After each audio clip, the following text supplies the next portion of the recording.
अब देख रहे हैं स्वराज एक्सप्रेस और मैं हूं आपके साथ अमनदीप। चलिए रुक करेंगे खबरों की और सबसे पहले बात करेंगे रेमडेसिविर इंजेक्शन को लेकर हो रहे फर्जीवाड़े की। गुजरात के सूरत जिले में तैयार किए जाने वाले नकली रेमडेसिविर इंजेक्शन के मध्य प्रदेश के कई जिलों में बेचे जाने की अब पुलिस के द्वारा जांच की जा रही है।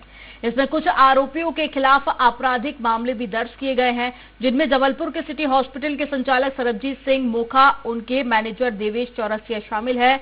और इसमें ड्रग डीलर सपन जैन को पूर्व में ही गुजरात पुलिस गिरफ्तार कर चुकी है। और नकली रेमडेसिविर बनाए जाने के काले कारोबार में मध्य प्रदेश के लोगों के शामिल होने पर मुख्यमंत्री शिवराज सिंह चौहान ने बेहद सख्त लहजे में कहा है कि ऐसा काम करने वाले पशु के बराबर हैं, उन्हें पशु कहना भी जानवरों का अपमान है।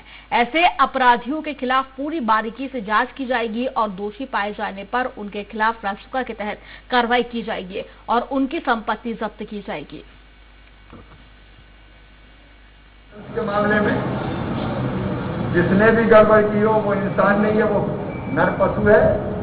उसको जानवर कहना जानवरों का अपमान, वो तो हैवान है। ऐसे किसी भी व्यक्ति को कोई भी हो नहीं छोड़ा जाएगा। पूरे प्रदेश में कई लोगों पर रासुका की कार्रवाइयां हुई है।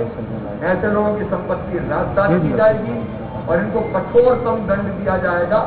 ये इंसानियत के दुश्मन हैं, इनको किसी कीमत में नहीं बख्शेंगे। और इसी पर ज्यादा जानकारी के लिए संवाददाता अरविंद दुबे फोन लाइन पर जुड़ गए हैं। अरविंद, मुख्यमंत्री शिवराज सिंह चौहान काफी ज्यादा सख्त हो गए हैं, पर जांच में कितनी सख्ती देखी जा रही है और अभी तक जो जांच हुई है उसमें क्या कुछ खुलासा हो पाया है? इसमें देखिए, जो सिटी हॉस्पिटल के संचालक है सरबजीत सिंह मोखा, उससे उनके खिलाफ मुकदमा कायम हुआ है तमाम आपराधिक धाराओं के तहत।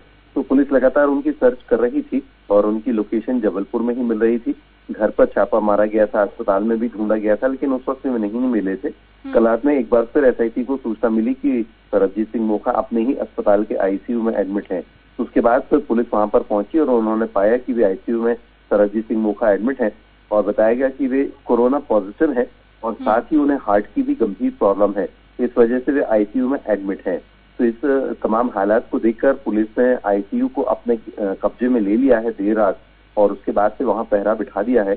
और ये उम्मीद की जा रही है कि जैसे ही वे कुछ ठीक होंगे, आईसीयू से बाहर आएंगे, तो उसके बाद फिर उनकी विधिवत गिरफ्तारी की जाएगी।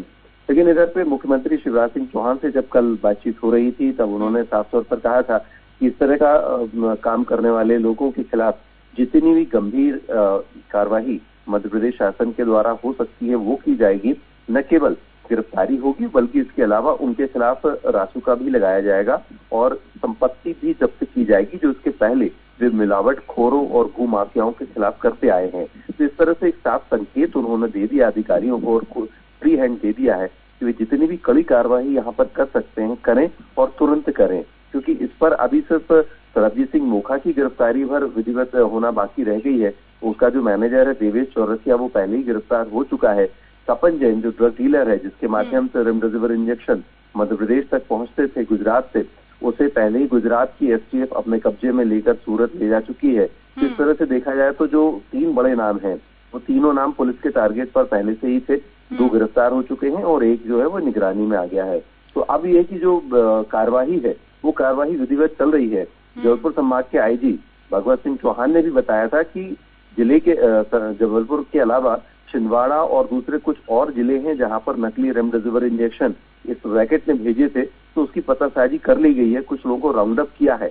अभी भी ज्यादा खुलासा नहीं करेंगे, लेकिन बहुत जल्द उन जिलों के एसपी अपने अपने क्षेत्र में प्रेस कॉन्फ्रेंस करके सूचित करेंगे। सीधी सी बात यह है कि पूरे प्रदेश में इस रैकेट ये फैला हुआ था। पूरे प्रदेश में नकली रेमडेसिविर इंजेक्शन भेजे जा रहे थे, मरीजों को लगाए जा रहे थे। यहाँ पर जो विपक्ष है कांग्रेस ने बड़ी तेज आवाज में अपनी आवाज बुलंद की है और साफ तौर पर कहा है कि इन अस्पतालों में भर्ती कोरोना संक्रमित मरीजों की जो अचानक मौत हुई है उसकी सीबीआई जांच होना चाहिए, क्योंकि उनकी हो सकता है कि मौत। अगर बात सरबजीत की करें तो क्या पॉलिटिकल पार्टी से कोई संबंध बताए जा रहे हैं, क्योंकि काफी समय से बताया जा रहा है कि रेमडेसिविर की कालाबाजारी हो रही थी और अभी तक पुलिस की गिरफ्त में नहीं आना, कई सारे सवाल खड़े होते हैं यहाँ। सरबजीत सिंह मोखा विश्व हिंदू परिषद के जबलपुर के जिलाध्यक्ष रहे। लंबे समय से वे विश्व हिंदू परिषद के विभिन्न पदों पर थे और विश्व हिंदू परिषद में उनकी मुख्य भूमिका मानी जाती है मध्य प्रदेश के हिसाब से, और वे पूरी ताकत के साथ विश्व हिंदू परिषद के साथ काम कर रहे थे। लेकिन कल देर रात में विश्व हिंदू परिषद ने विज्ञप्ति जारी करके उन्हें सभी पदों से बर्खास्त कर दिया है और कहा है कि अब उससे उनका कोई नाता नहीं है। सीधी सी बात यह है कि विश्व हिंदू परिषद ने भी पल्ला झाड़ लिया है सरबजीत सिंह मोखा से। अब मोखा के पास किसी भी तरह का कोई पॉलिटिकल कॉन्टेक्ट नहीं रह गया है। जो रसूख उनका था, काफी प्रतिष्ठित माने जाते थे, सारा कुछ धूल में मिल चुका है, क्योंकि जो उन्होंने कृत्य किया है और यदि वो साबित हो जाता है तो निश्चित रूप से वे समाज के सबसे गंदे और सबसे वो आपराधिक प्रवृत्ति के व्यक्ति माने जाएंगे और जाहिर सी बात है कि ऐसे में अदालत भी उन्हें नहीं बख्शेगी। तो इन सब बातों को देखकर सभी अरविंद, गिरफ्तारी की अगर हम बात करें तो मध्य प्रदेश में कुल अभी तक कितनी गिरफ्तारी हुई है, और कल तक जो जानकारी सामने आई थी उसमें कुछ समाज सेवियों का भी नाम शामिल था?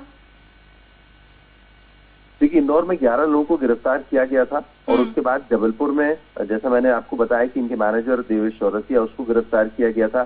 तपन जैन ऑलरेडी गुजरात STS की पुलिस गिरफ्त में है।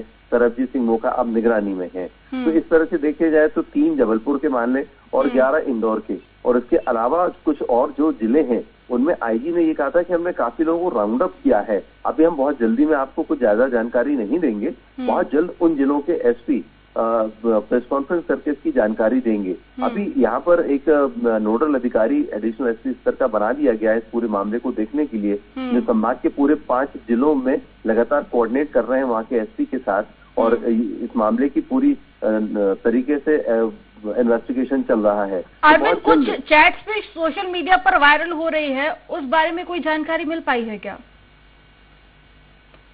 देखिए, सोशल मीडिया में कई तरह की बातें चल रही हैं, लेकिन उसकी सत्यता कितनी है, वैधता कितनी है, इस बात पर हम और आप कुछ कह नहीं सकते हैं जब तक वो पूरी तरह से सामने ना आ जाए।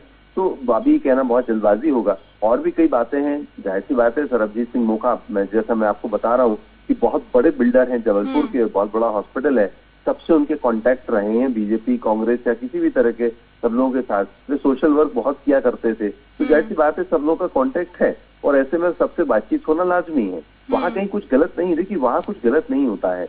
गलत तो तब होता है जब इस तरह की कोई बातें सामने आती हैं कि इस तरह का अपराध कोई करने के लिए बैठ जाए जानबूझकर, वो भी कि वो पर अरविंद, कल तक पुलिस एक अधिकारी ने यह भी बयान दिया था कि अगर समाज सेवा के नाम पर कोई इंजेक्शन खरीदता है तो उसको बरी कर दिया जाएगा। कहीं ऐसा तो नहीं कि समाज सेवा के नाम पर जो मुख्य आरोपी है उनको बरी कर दिया जाए?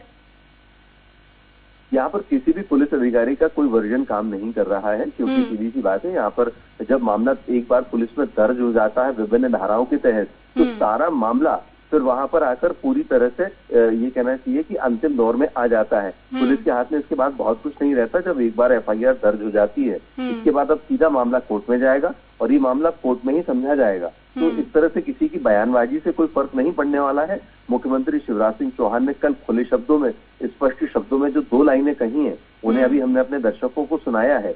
उन सीधी सी बात है कि उसके बाद भी वे लगातार हम लोग से ऑफ द कैमरा भी बात कर रहे थे और उनका साफ कहना था कि मैं इस मामले में किसी को भी नहीं छोड़ूंगा, वो किसी भी पद पर हो, कोई भी व्यक्ति हो। उन्होंने बहुत बड़ा पाप किया है और लोगों की जिंदगी के साथ खिलवाड़ किया है, ऐसे में भला कोई कौन छोड़ सकता है? तो देखिए, इन तमाम तरह की जो बातें हो रही हैं, बयानबाजी हो रही है, इन बयानबाजी तो कह सकते हैं अरविंद, अगर मुख्यमंत्री शिवराज सिंह चौहान खुद सकते हैं तो सख्ती से ही कार्रवाई की जाएगी। पर कल तक पुलिस ये भी पता लगाने की कोशिश कर रही थी कि जिन मरीजों को ये इंजेक्शन लगा है, क्या उनकी उससे मौत हुई है? परिजनों की भी तलाश की जा रही थी। उस संबंध में क्या कुछ जानकारी मिली है? क्या कुछ परिजन सामने आए अभी तक? देखिए, अभी तक कोई परिजन सामने नहीं आया है, लेकिन स्वतः संज्ञान लेकर पुलिस ने इस संबंध में इन्वेस्टिगेशन अपना प्रारंभ कर दिया है और उनके परिजनों की तलाश की जा रही है।